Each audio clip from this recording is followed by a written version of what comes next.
Welcome back to the Football Terrace. Good afternoon, good evening, good morning, good night, wherever you are around the world. What a midweek cluster of football we were given by the Premier League. Absolutely brilliant. It was indeed. We enjoyed it thoroughly. Great results, scintillating football. And we now start to head into the busy festive period.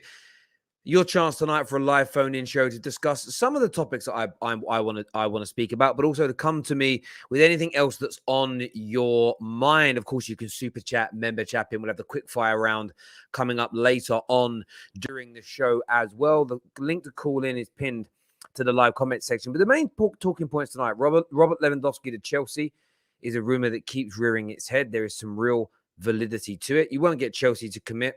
Most of the tier ones will either ignore it or play it down. The clubs will play it down.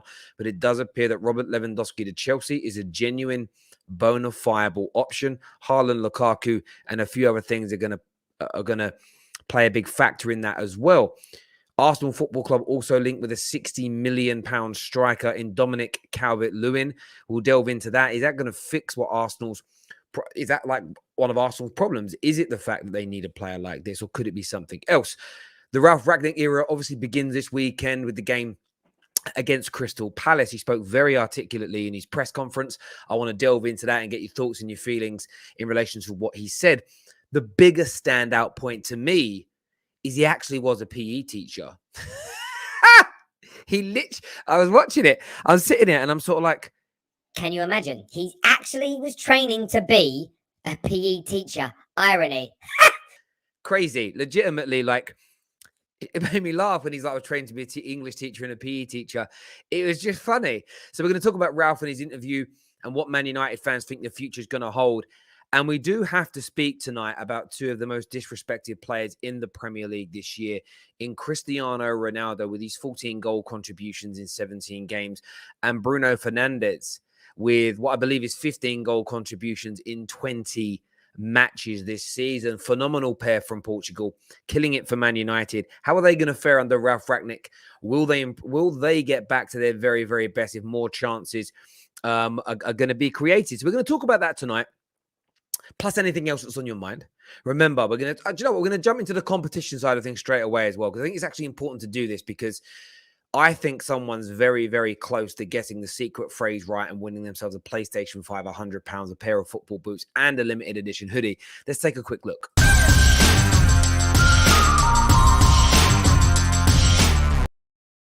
So the clues that we've shared already for the secret phrase are: Arsenal have a massive connect. It's meant to say connection. There's a spelling mistake. I'll get it changed.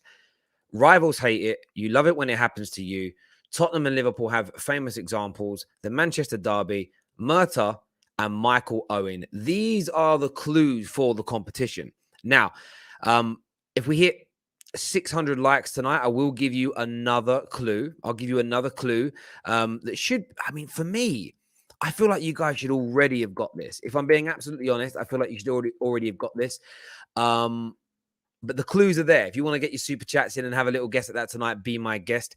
CK here says, is the phrase cream of the crop?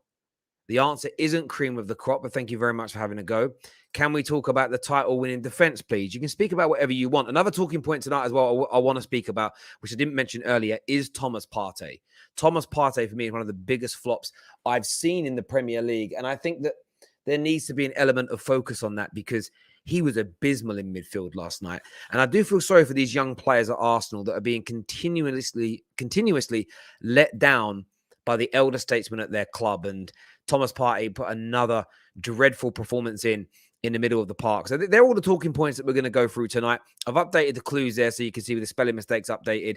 They are the secret phrase clues. Guess now with your super chats, but double your super chat up, by the way. So make a point, ask a question, then put a guess on the end of it. It doesn't just need to be for the secret phrase if you don't want it to be. I'll keep putting up on the screen. When you get it right, I will say that it's right. Keep them coming. What are we going to start off by talking about? What's the first subject, people, you want to chat about? I've got a lot of people backstage want to come on and have their say, but what subject are we chatting about first, please? I want to know what's on your minds. I want you to kind of lead the discussion on this. I know what I want to speak about. I really want to talk about Ronaldo and Bruno. been on my mind a lot of last night. Kind of calmed down after winning, and I took a morning off today, which I very rarely do. Busy week, busy month ahead, really, for the Terrace of our match reaction shows. I want to speak about that. A lot of you asking for Lewandowski. Do you know what, though? We'll start off with Lewandowski. I think Lewandowski is a really good one to start off with, because Robert Lewandowski, for me, is... I think Chelsea will look at another striker come the summer. Everybody's going to be looking at Erling Haaland. Timo Werner is done. He is dead food. There is no way Chelsea are keeping him beyond the end of this season out of choice. He'll stay if they can't find an adequate buyer, but they are going to look to move him on. Without a shadow of a doubt, they're going to look to move him on. Robert Lewandowski's agent and Roman are very close friends. He was offered to the club last summer. I think this has been confirmed, but I was told in the summer he'd been offered in the summer. There was a possibility of getting it done. They veered for the Lukaku deal. Chelsea want another striker at the football club. They want competition for Lukaku. Thomas Tuchel doesn't want a situation where you have one outstanding player in a particular position, but so they can't be challenged. Erling Haaland, every single club is going to try and look at him again this summer, irrespective of who they've got.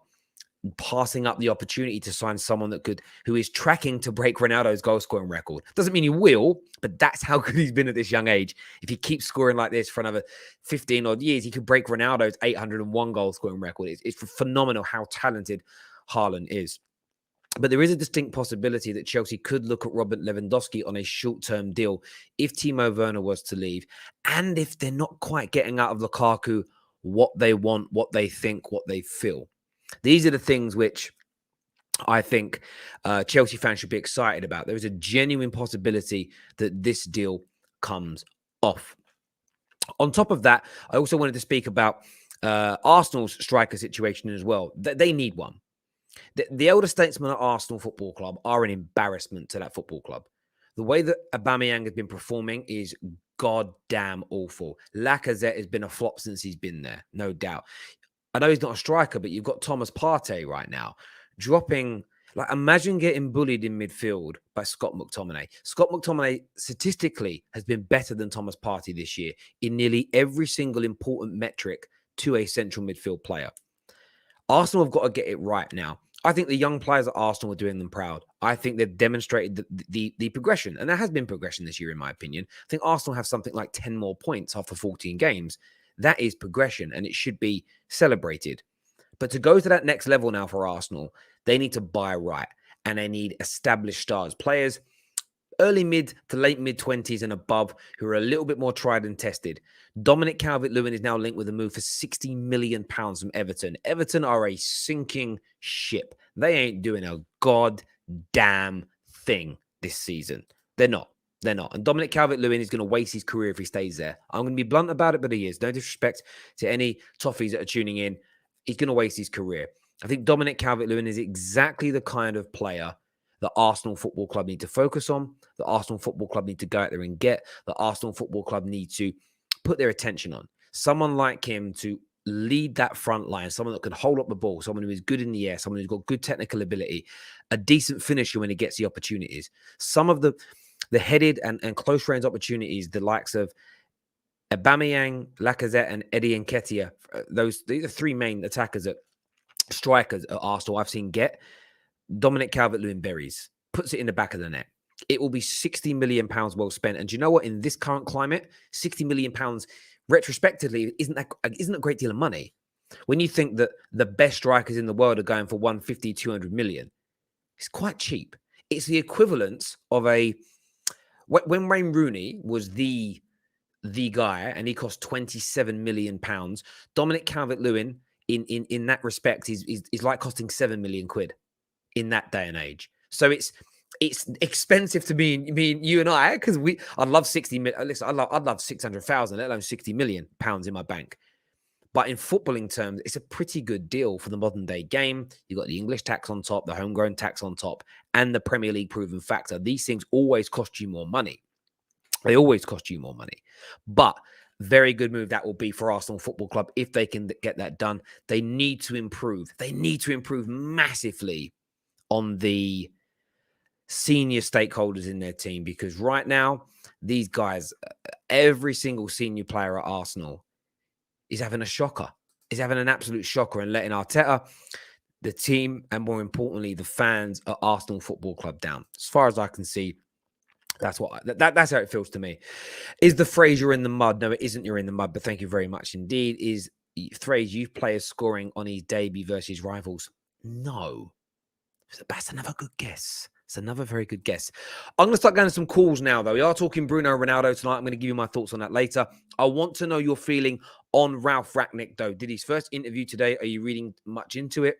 He was charismatic. The one thing he can do that Ollie never could, he could pull off a joke.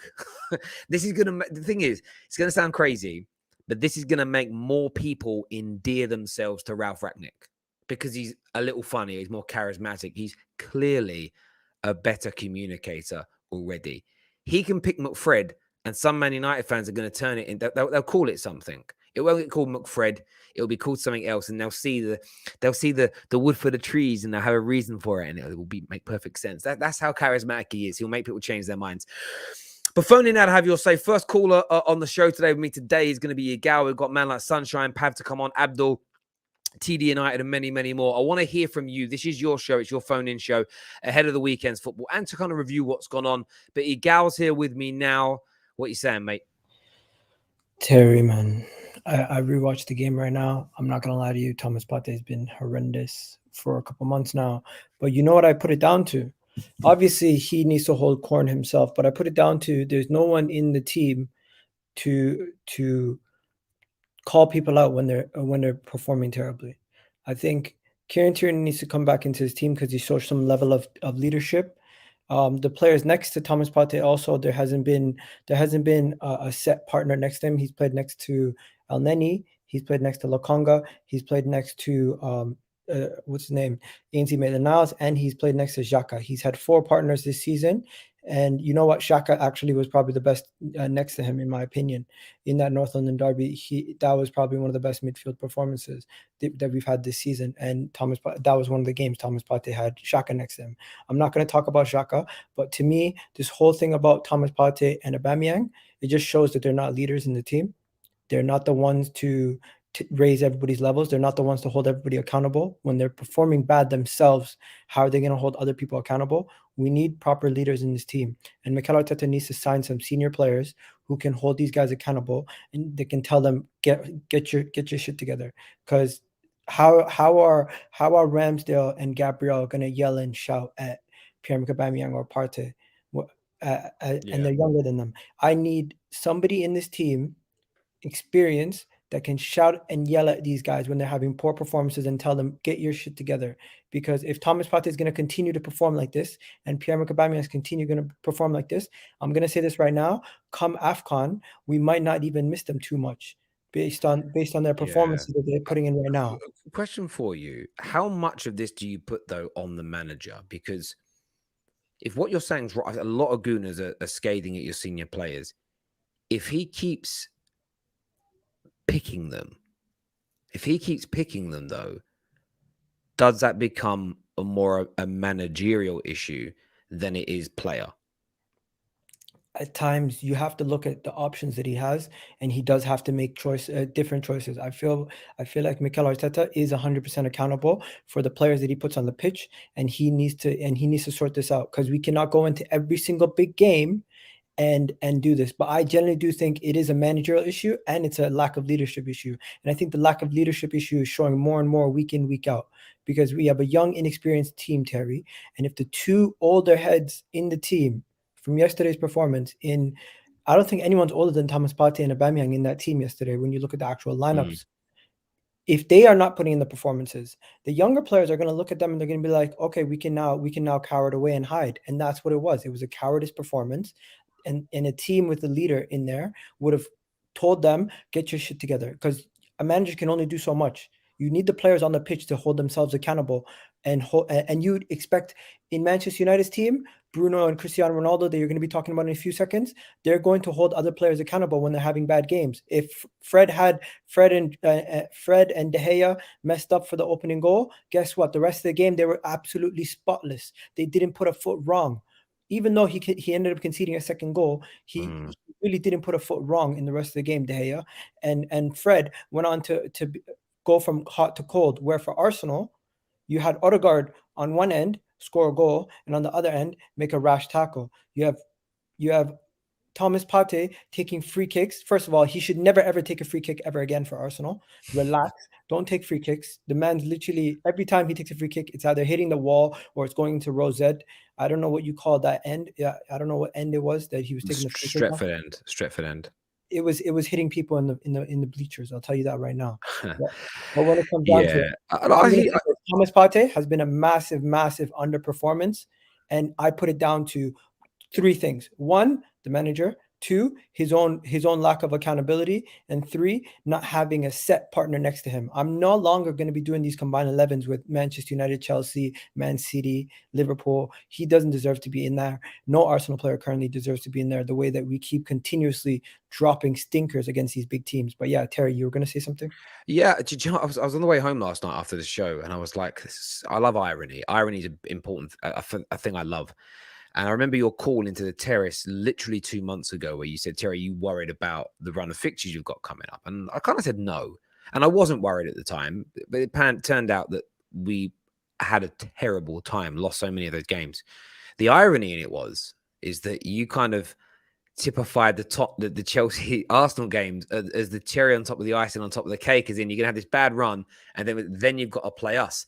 Isn't it amazing how ironic football is that run that you predicted was terrible, but in fact, the two best results in all of it were the two at the end, which you kind of felt, and I kind of agree with you. Like, it was like, yeah, that goes really badly, and then we have to play Arsenal and Tottenham. Sorry, Chelsea and Arsenal. You end up in a situation where you think to yourself, it's terrible. If you think about that run of games, our best three results were Tottenham, Chelsea, Arsenal, which you never would have put down on paper. You would have expected scraping results against the Watfords and the Evertons and the Aston Villas, and Leicester that have been poor, not Arsenal getting a great draw at Chelsea. And of course, that beating Spurs was easy at that time. Everybody's Pam Spurs, really. Anyone with a decent couple of players in their team have been able to Pam Spurs under Nuno. But yeah, look, it's an interesting time. And I think you're right about the senior stakeholders at your club. They need to improve and be moved on. It's going to be an interesting December, though, with so many games coming up as well. Igal, always a pleasure to speak, brother.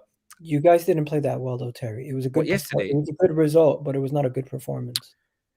I think, look, I would say this. I watched the game back. Football always looks different to me when you know the result and you're relaxed.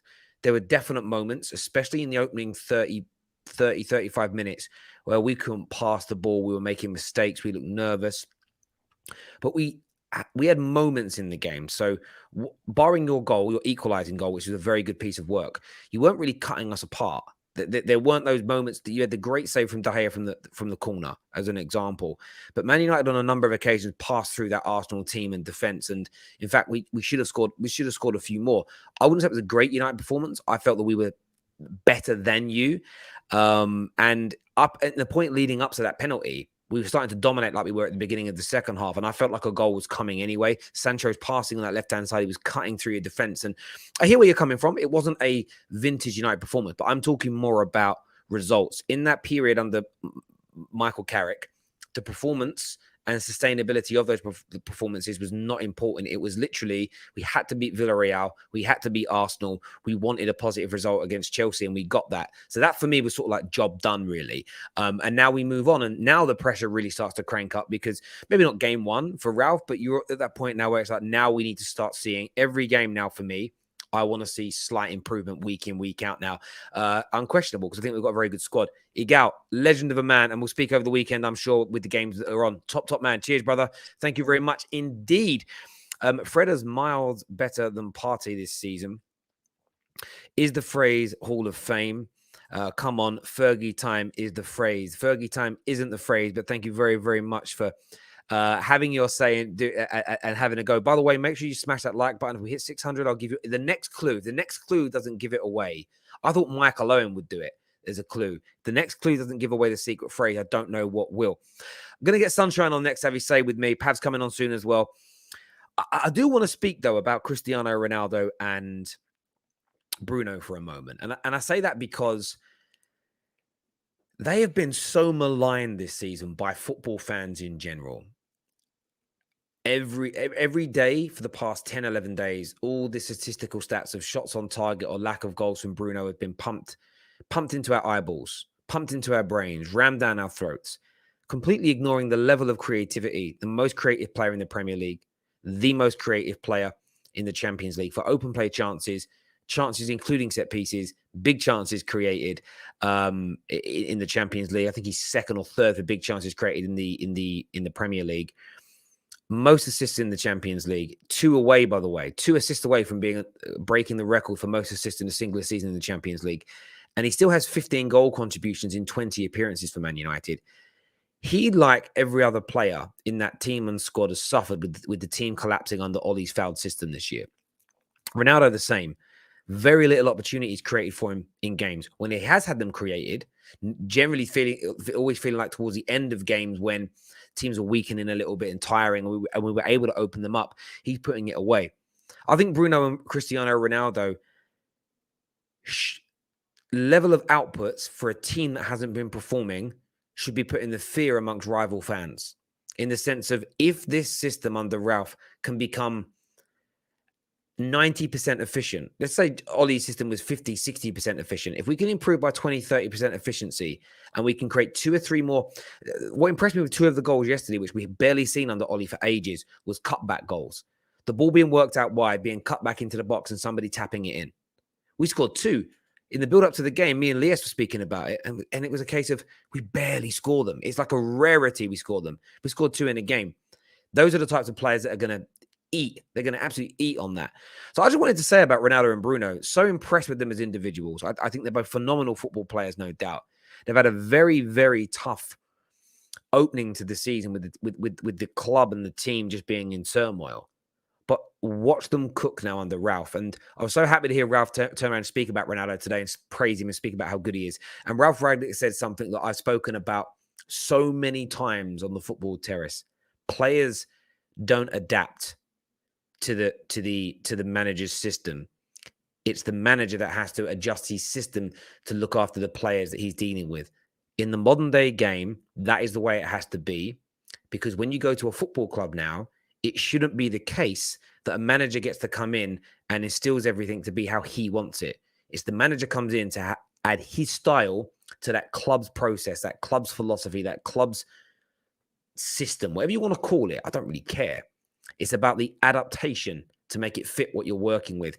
That was the only bit today that I really focused on and was encouraged about. You work with what you've got and you adapt to make that work. Not, it's going to take me 2 years, I've got to overhaul the whole squad to make my system work. That's old hat. That way of thinking is gone now in football, and it has to be gone. You can't be, if you're overhauling your squads every 18 months, you never finalize it and you never win big. So very, very impressed with him.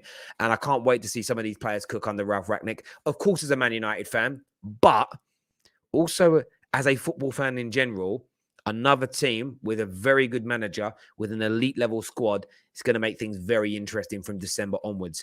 Next on the show, Sunshine's here with me to have his say. What are you saying, buddy? Bro, my voice is mashed. Is that from last night? Yeah, as you can tell, got bags. Man got in at 3:30 a.m. I'm really trying my best to talk to you, just because obviously we won, bro. I'm bringing some energy. This is the only energy I got to the terrace, man. Mate, do you know what? It's actually brilliant to hear your voice like that. It just shows how happy. Do you know what's funny? Last night we had a few gooners call into the show, and everyone's entitled to their opinion. A lot of rivals was, how can you guys be happy with this win? And how it's like, mate, no one can tell me I can't be happy with that. Last night was one of the best results I feel like we've had in years at the club, because it's the end of, hopefully the end of this really poor era of coaching. Yeah. But we ended it with a really good victory in an important game to close down that gap on top 4. And I felt like last night saved our season. Does that make sense? Yeah, 100%. For me, I mean, just knowing that we got the result in the way that we did was a blessing in disguise for me. Michael Carrick deserved absolutely every bit of those 3 points, man. I know he's been honest in his pre-matches and post-matches, saying, he shouldn't be in this position, but he's done well to bring some form of balance to the team to give us an opportunity to win. And this is all I was asking for Ollie, was to give us at least the opportunity to win, even if you aren't the best team. and you can only do that by at least giving yourself balance. And yeah, it's quite sad to see him go, but I think it's right as well. The progress of the club it's right for the Ollie and his team to leave and enjoy themselves. And we move on to Ralf Rangnick, which I know you want to speak about, man.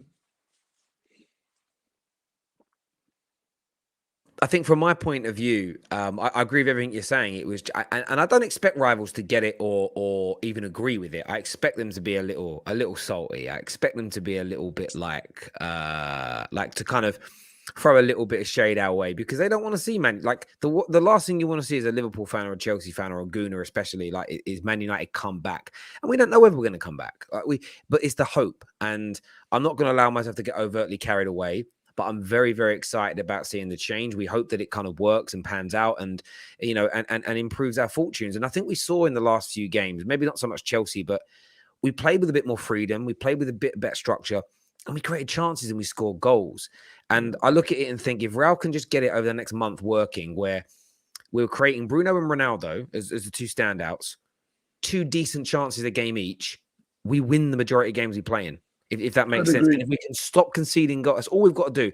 1 big chance, maybe 2 big chances, and a couple of half chances. Those boys will put 1 or 2 away. And we just need to stop conceding stupid goals. And I think, and listening to Ralph's press conference today, he essentially said that. And these are the little things that he'll improve us on. I'm talking Bruno. I know Pitt's biggest bugbear with Bruno, it's his rashness. The irony is we have a lot of players that are rash in the Man United team. Is it a case they're all rash? Or is it a case that they just haven't had the coaching or the subtleties added to their games? I don't think a lot of our training is going to be on the pitch. I think it's going to be Ralph sitting in rooms, running videos and saying, look, you're doing 90% of the job right. It's just in this pressing phase, the fullback didn't go. So it left the hole. The fullback press at the same time, it works. It could be a case of Bruno, in these situations, what I want you to do half the time is hold the ball up rather than always looking for the pass. Just try that and let's see if but it's going to be small little differences and subtleties in the game. More players running from that midfield deep. We did it last night very well. The equalizer came through Fred running from deep. And it's a case of we just don't do that enough to break a line and for a pass to come in. It will be subtle differences that will make this Man United team better. I don't think it's this big wipe the slate clean and let's teach everybody to walk again. This rehab type thing people are talking about. It's going to be subtle changes. And yeah, I'm very excited about it indeed, mate. I really, really am. And the run looks pretty promising and everything else, mate. But listen, you go rest your voice. Thank you for coming on the terrace. I really appreciate it, bro. Take care, mate. We'll speak soon. Thank you. Look at that. What a party he must have had. Pav's on the show next to have his say with us. Pav, welcome back to the terrace. What's on your mind, bro? Can you hear me, mate? Yes, my brother. Oh, man. I'll start off with Ragnarok, man. I was watching the press conference this morning. Mate, I could sit there for hours just listening to that guy. The way he was talking, I was like, oh, mate, just carry on.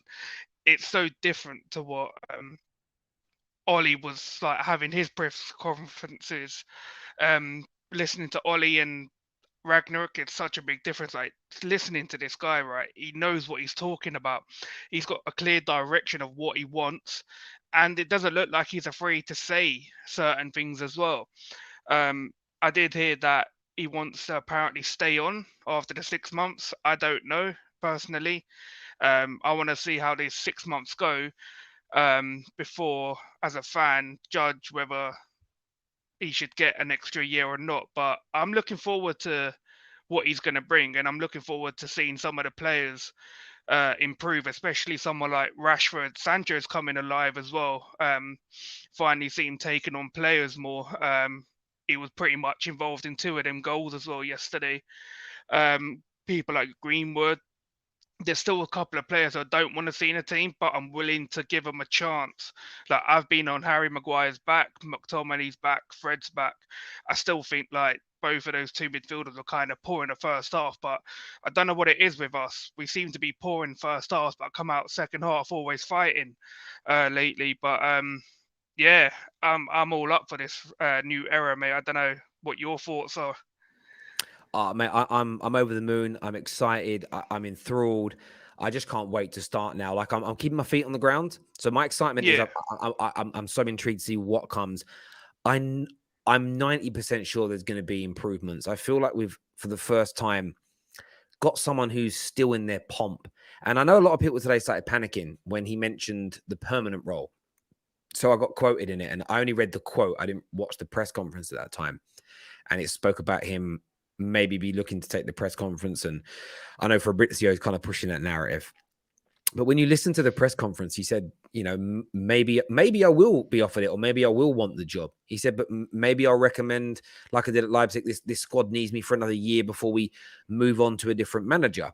Maybe he won't. The point he's making is he's very stupid right now, Ralf, to rule himself out of it, or to say 100% he's not going to be, you know, 100% not going to be the manager, or say that he 100% wants it.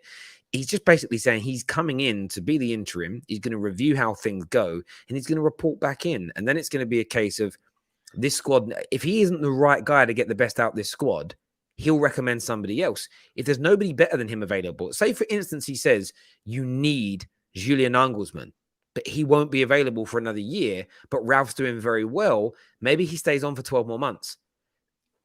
As a scenario, I'm like, why would that bother anybody? If that's the person, if everyone's sitting there going, we trust Ralph's decision making already. If you trust him, trust him.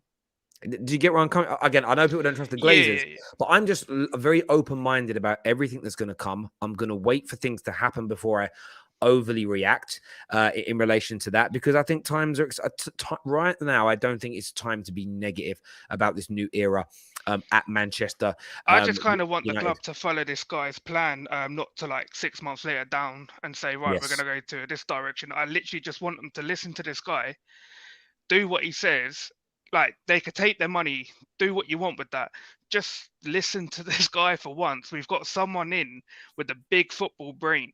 Like, there's so many managers in this world who say this guy is the best. Like, he knows what he's talking about. So just listen to him, and hopefully 3 years down the line, we can all be like, we could literally come on this show and actually be happy because we've won a league title or something. That's like one thing we've never been able to do. Like, come on your show and celebrate that we won a major honor. Yeah, I'm looking forward to it, man. Like, it's a change from being negative all the time, or coming on there feeling depressed or angry. Like, you got Arsenal fans yesterday, mate. Like, I was actually just like wounding them up on Twitter, but them fans, I don't think Arsenal fans ain't got a clue what they're talking about. You're on about challenging for the top 4, but you failed to beat a top 4 team from last year this season. So why are you expecting to make the top 4? But mate, I'm just glad we've got a change. We can have a little buzz around our club at the minute and enjoy the next 5-6 months. So hopefully we can get something out this season as well. Mate, completely agree with you on that. Listen, Pav, great call, and we'll speak again soon, buddy. Top worries, man. Thank you, Pav. Secret phrase isn't one trick pony. It isn't 90 minutes plus 6. Very good guest, though, my friend. I want to speak to some rival fans. We are talking Thomas Partey tonight. We're talking Dominic Calvert-Lewin to Arsenal. We're talking Lewandowski to Chelsea. Later on this evening on the terrace, we're going to get some of the terrace crew on to have a bit of a preview. We have obviously no Friday night on the terrace tonight. We had no time to record or make it because of the midweek games. That show will happen over December, just not as regularly because of the amount of games that are on. I want to have a bit of a preview of the weekend, talk West Ham's game, United Palace, Liverpool as well. So that's coming up later tonight around about 9 o'clock. We'll be doing that. So make sure you're all back here around then. Next on the show, I'm going to go to young Tommy next. I want to speak Arsenal to Tommy. Of course, disappointing result last night. Free hit, a lot of people are saying as well. A lot of Arsenal fans are talking about free hits here. I don't really get that. I don't understand it. I want to know what you think, though, Tommy. What are you saying, buddy? Not good, man. Losing to a fragile Man United team when, to be honest, you guys weren't that great, but you deserved it, but we should have pammed you. But we gifted you Christmas presents. That's what annoyed me. Just gifted you Christmas presents. And you know what, Partey, bruv. Me and my dad were shouting at him, why are you sloppy, like giving the ball away? What's all this madness? Like, what are you doing, bruv? Smith Rowe was just a passenger. Even though he was just a passenger. Aubameyang, oh my days. Don't sell this motherfucker. Like, sell this guy, because this guy is starting to annoy me. Sell him. You missed a sitter again. He's done it again. This guy is trying to annoy me. I actually just want to punch the guy. He's trying to annoy me, bruv. Like, why would you? Why? To me, Arteta shouldn't have.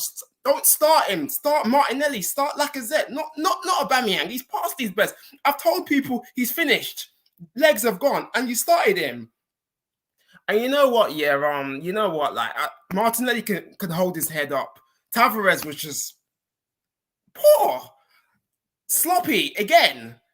I'm just this manager. You know what? Yeah, if we don't beat Everton, he needs to resign from me. If we don't beat a fragile Everton team who are in the mud, 14th in the league, no win in 7 games, he's got to go because I've told people about this manager. I've warned people that he's a rookie. He's a rookie. Let's go and get Ten Hag. Let's get Ten Hag. Let's get Overmars, our sporting director. But no, these Arsenal fans, I said people, we're not getting top 4. I said top 6 is just what we need to aim. But these Arsenal fans are just deluded. I'm the real person. I know what I'm talking about.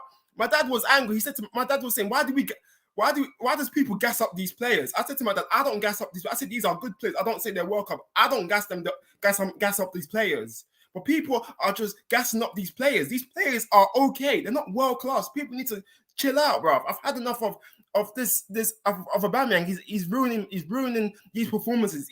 I just want him dropped. You know, I've had enough. And fair play, you took your chances. Like we you know the thing, yeah, Terry. We sat back again. We keep on we sat back again. I'm thinking, oh my days, here we go. We were wondering what.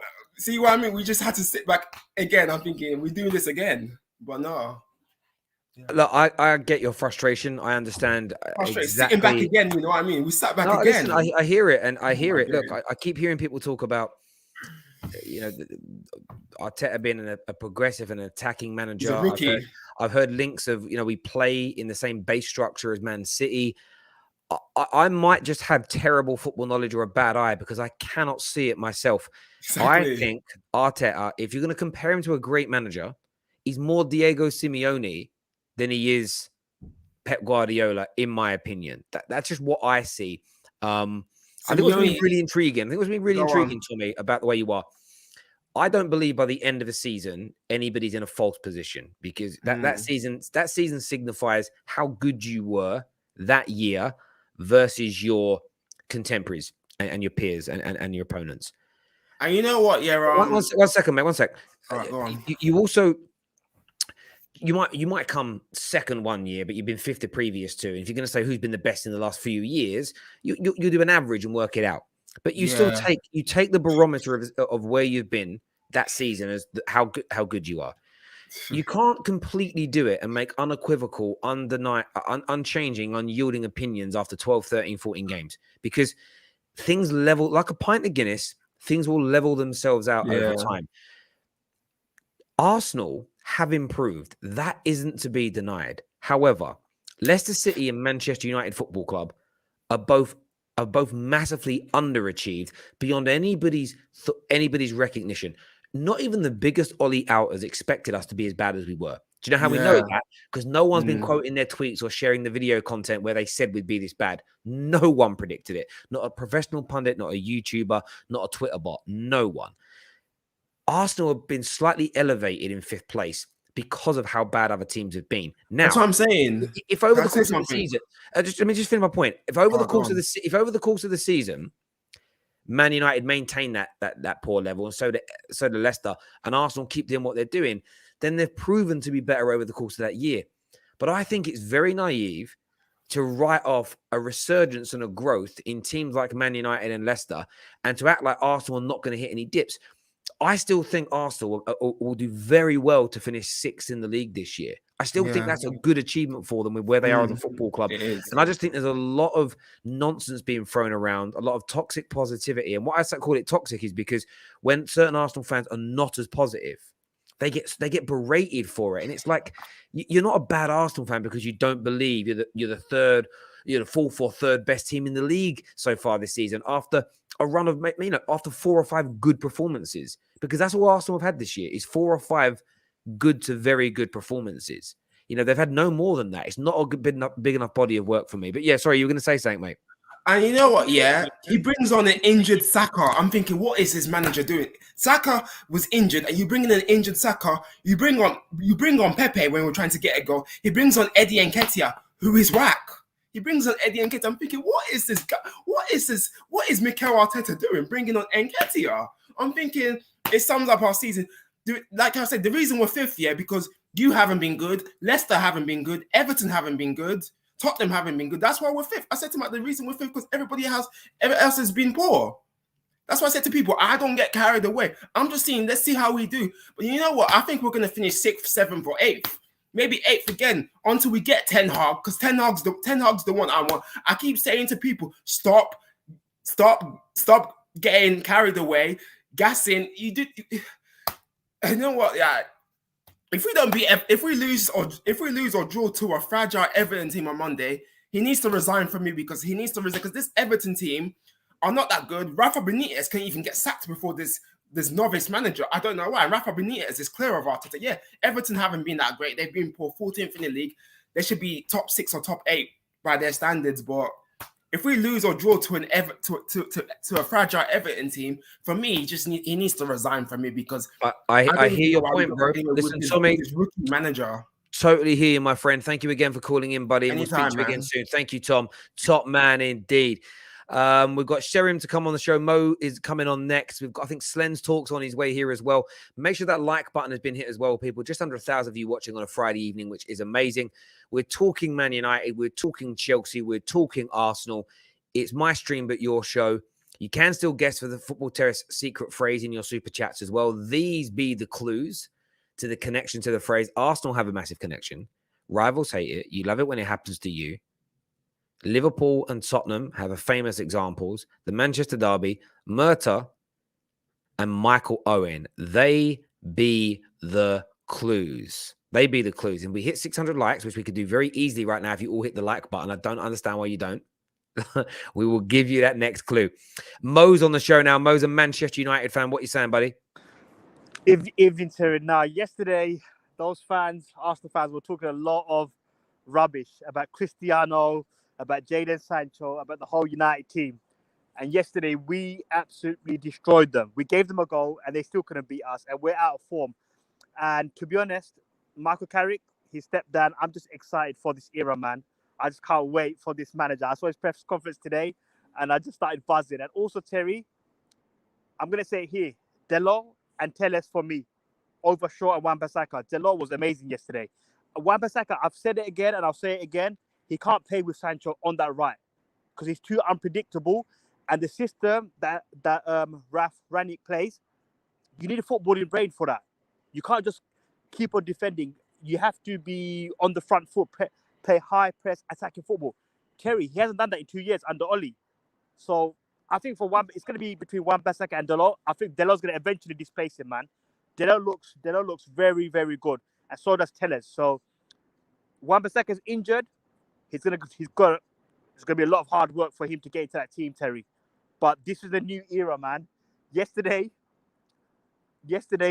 we just we were all over them, Terry. They played well. Look, they did nice little passes, but they gave us a good game, and we needed a good opponent to warm us up. And, you know, Arsenal are always happy to oblige.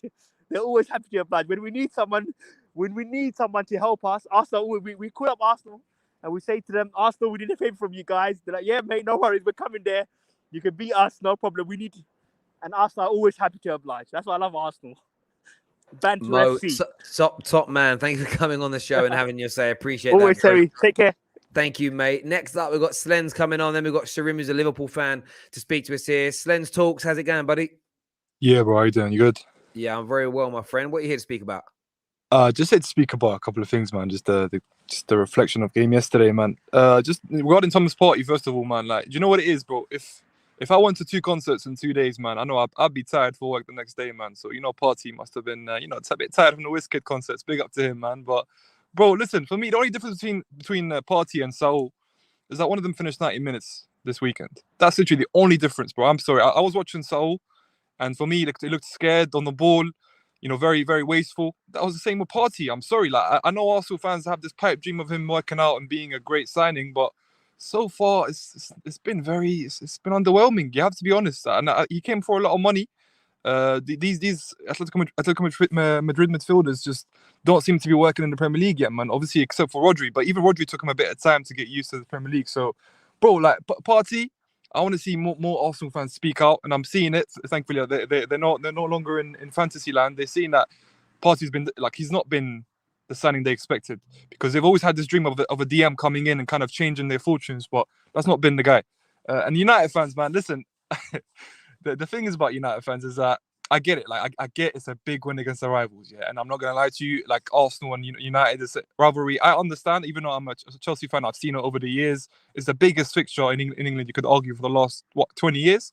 But the celebrations I was seeing, Terry, I have to tell you, listen, I was thinking, listen, like your club is still in the state, you know. Like I know Rangnick came in, but the state you're in is you still conceded 2 goals to the team who scored, I think, the 19th most open play goals in the Premier League. Your defense is still like Harry Maguire still in there, so there's still a lot of problems. And I think if the Glazers were looking at the celebration, they'd be thinking, you know what, we done the right thing bringing in Rangnick. Like I think the fans are gonna get on our side now. Do you know what I mean? But yeah, it's just a bit. Listen, I don't mean to come out very salty. No, bro. Listen, you're just sorry, man. You know, the terrace. We take it anything on here. Like we're all good.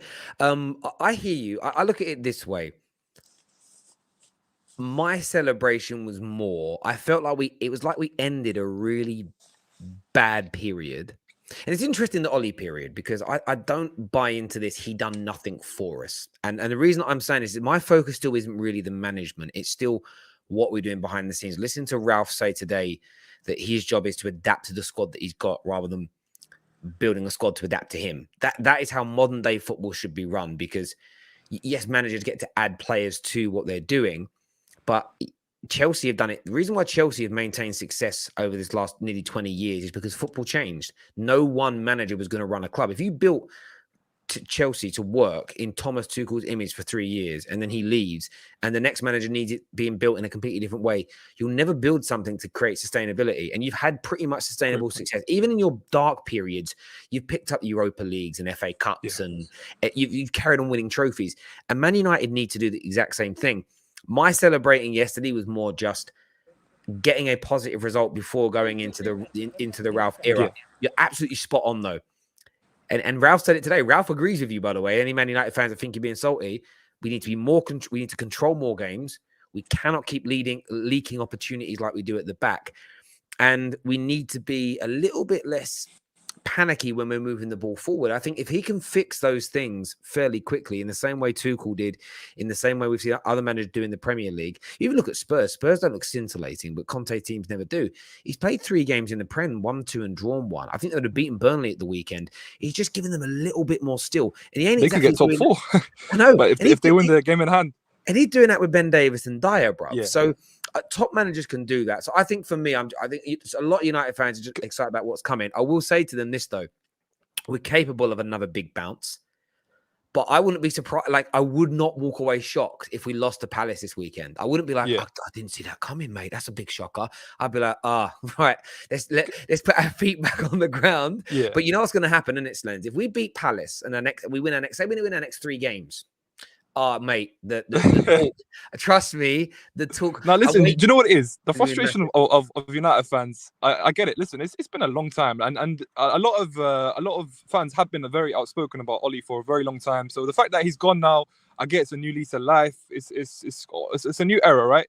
But I've got a question though. Now, you know how there's this whole long-term plan with Rangnick.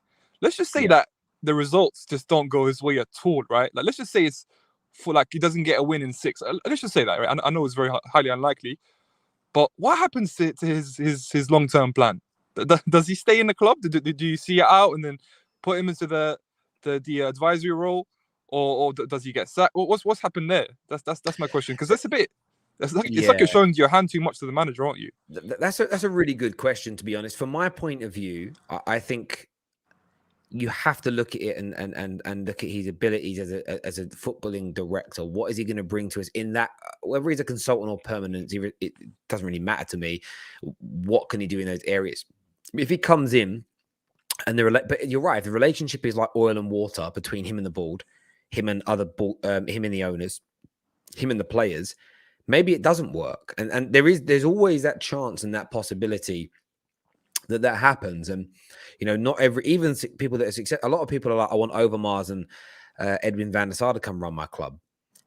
It doesn't necessarily mean they're going to be a great success or a success straight away. Look at the way Chelsea fans were speaking about. Is her name Marina? I want to say it's Marina. Marina, yeah. Marina, look, there was a fan cam. Someone shared a clip of a fan cam. Yeah, I've seen it. With Louis, where the geezer calls her a very bad word to call a woman. But that at the time wasn't like, no one was like, some people were outraged by the language, but everybody was like, yeah, but she's rubbish though.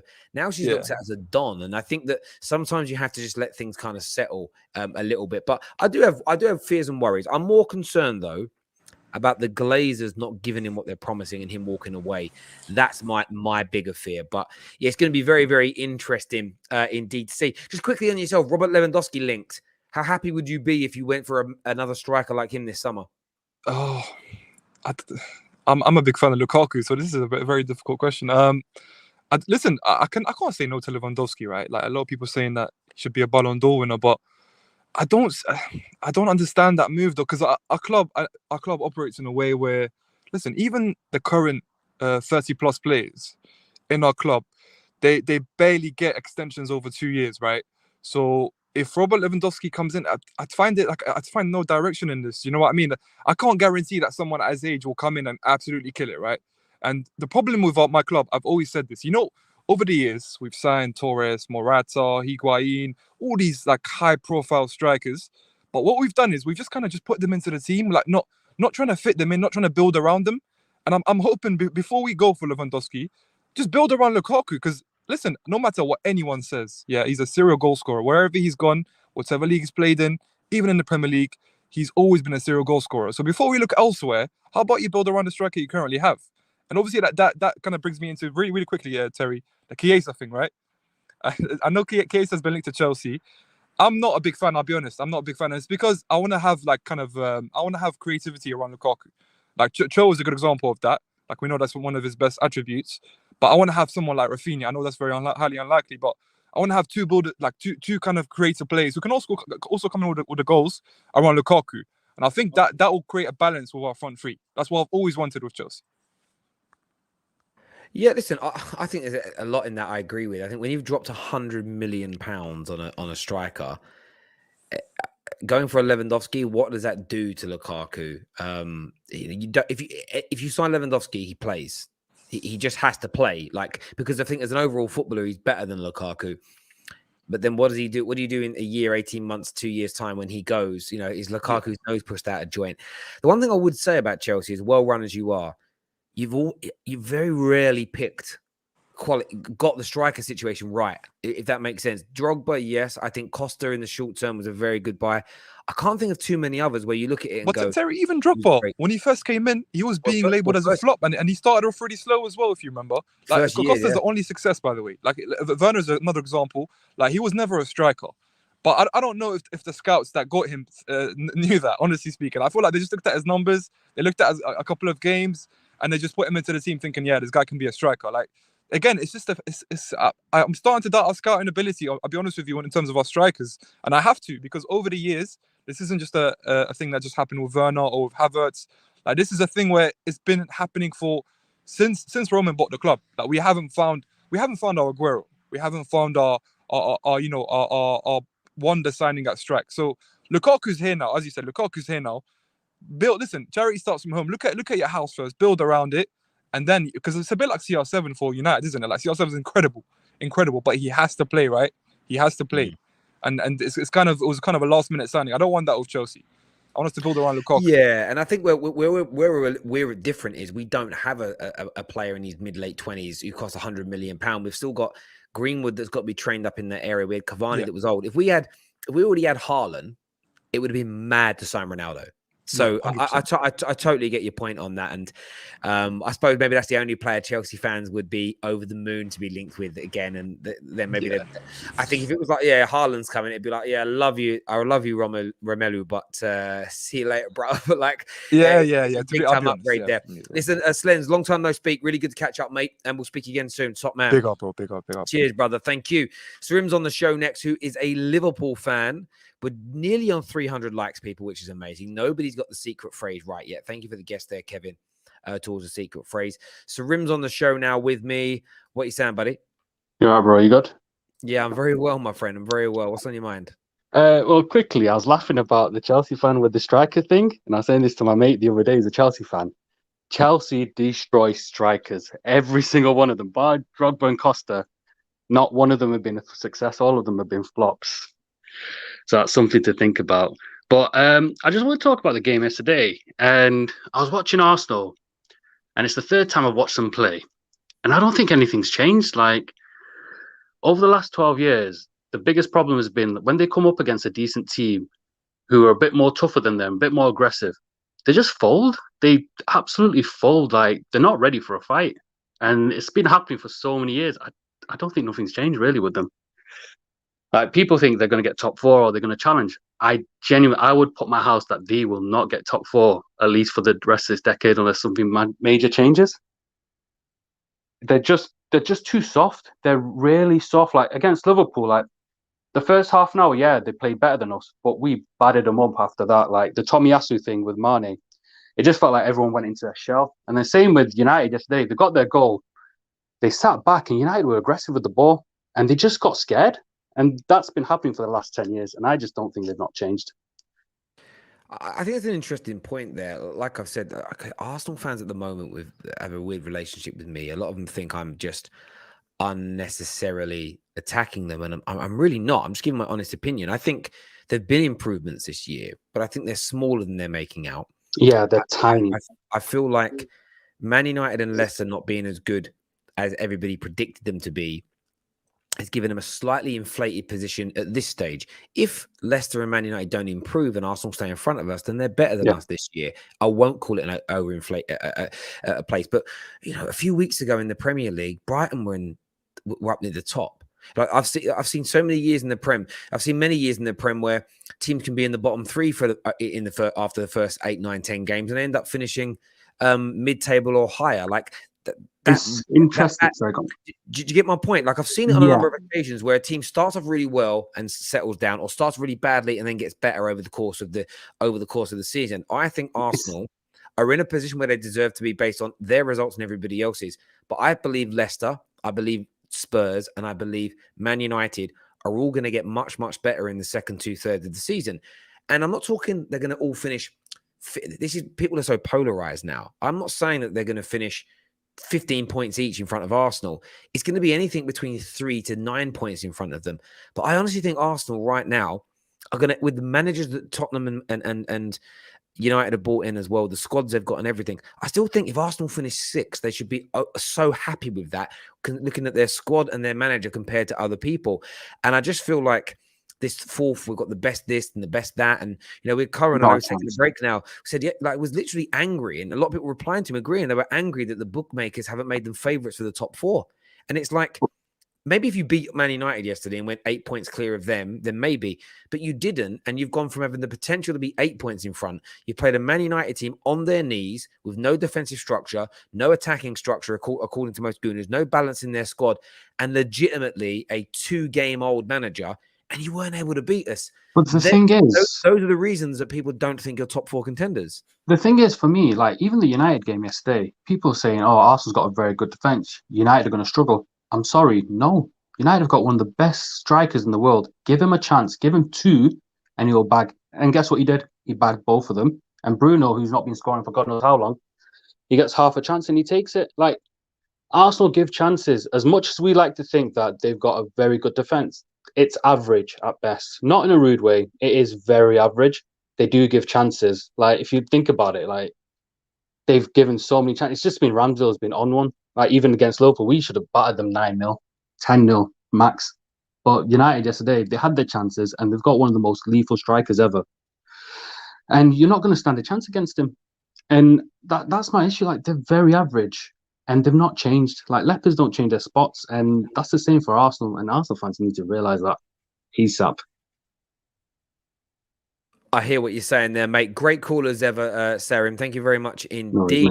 And what I will say is this, is a lot of Gooners agree. A lot of Gooners don't believe they're better than where they are. You know, we have Adam Charles on the show. We have Jess, I'm talking regulars here, Jess that's been on the show. They sort of look at themselves as a top 6 team. But if you listen to what I always respect about what Jess has to say about it is, if he doesn't make that top 6 as a minimum, like, he's got to go. A lot of the Arsenal fans who think top 4 think there's been great progression, or think both those things, are like, well, what happens if you finish 7th? Then what? I still think we've got to stick with him. That's why I don't believe them. I believe that you're being I don't know whether it's you want to stop banter, you want to like paint like a perfect picture, but there's no like realism. And I don't expect every gooner to phone into the show or to tweet Arteta out and rant and scream into a camera. No, again, stop like being so extreme. Just be realistic with your team and tell us what you really think. You know, and that's why I got a lot of the gooners that come on the terrace. I got a lot of respect for him because they always they speak that. Do you know what I mean? Kesh ain't been on for a while, but Kesh is really positive about Arsenal, but he's also realistic about where they really are. You can be positive and realistic at the same time. It's just an interesting take for me from a lot of people. Listen, everyone that's tuned in tonight, I know we can't get any more callers, and I'm very sorry. We've run out of time today. We're back later on this evening to do a bit of a preview of this weekend coming up. Of course, match reactions all over the weekend and into next week as well. So stay with the Football Terrace. You know what we're about. We will try our best to get more of your calls on next week. Thank you to everyone that super chatted today, everyone that hit the like button, all of our new subscribers. Until next time, take care. Goodbye. God bless. And we'll see you all again very, very soon.